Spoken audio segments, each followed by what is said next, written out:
Hello, my lovelies, and come on and learn with me while I'm out here kicking it on a mini farm.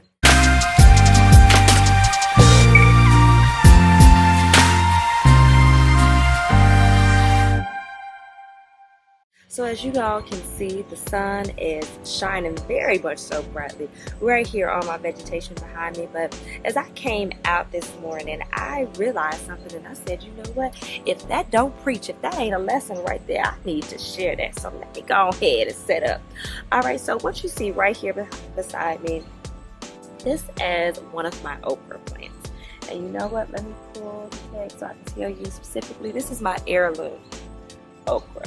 Okay, and this heirloom okra, it's getting tall. Okay, very tall. And I came and I was in my fifis a little bit because I was like, this stuff. Let me move so y'all see. I was like, it's so tall. Right next to it is my now over 6 feet tomato plant, and I was like, you know what? It's great that I know how to grow these tall and these beautiful plants that are indeed, well, in the tomato thing, able to produce. But in this okra, I wasn't feeling the fact that it's not producing. And I'm like, everything around me got to produce. I'm not doing this just for my health, so to speak. Part of the benefits of the health of gardening is because you're creating new life. You're being a part of that circle of life. And so I'm looking at this okra, and I'm starting to feel a certain kind of way, right? Now, I have a different type of okra planted in the same bucket, and this is called green fingers okra. Okay. Now, I'm gonna show y'all something, and I'm gonna see if y'all can catch it before I even tell you the lesson in it. So hold on, let me. So once again.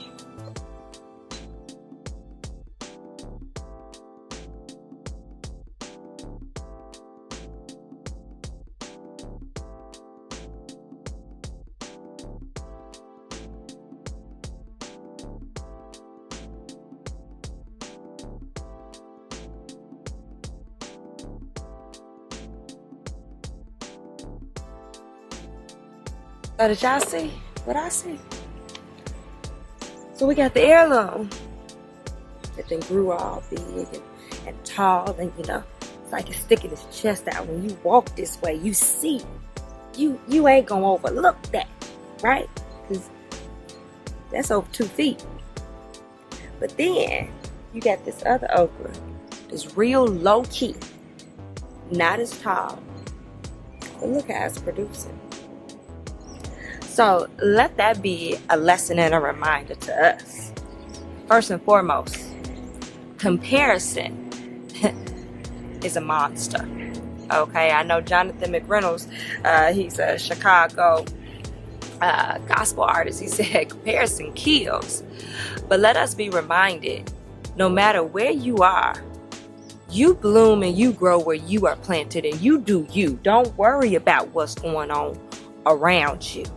Don't compare your situation with someone else's, because you know what? You never really know what's going on. And just because something is standing big and tall and proud, look at the fruit.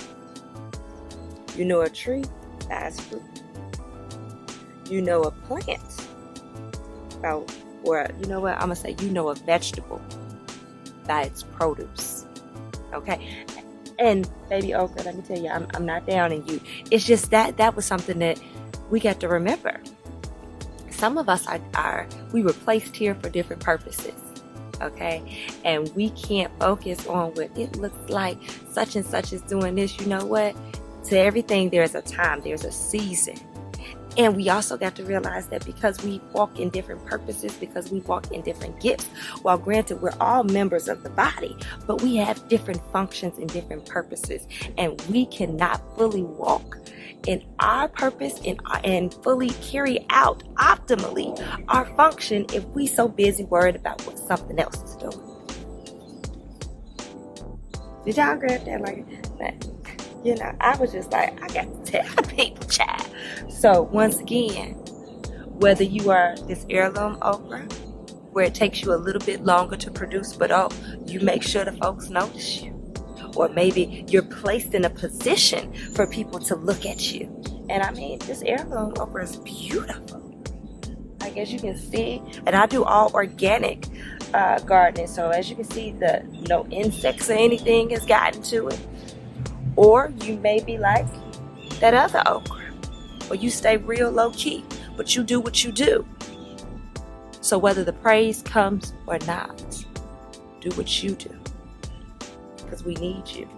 We need you to do what you do and to function how you were created to function, and for you to produce in due season what you're here to produce. All right. Hope you guys enjoyed this garden inspiration. Lessons from my mini farm. Catch you next time.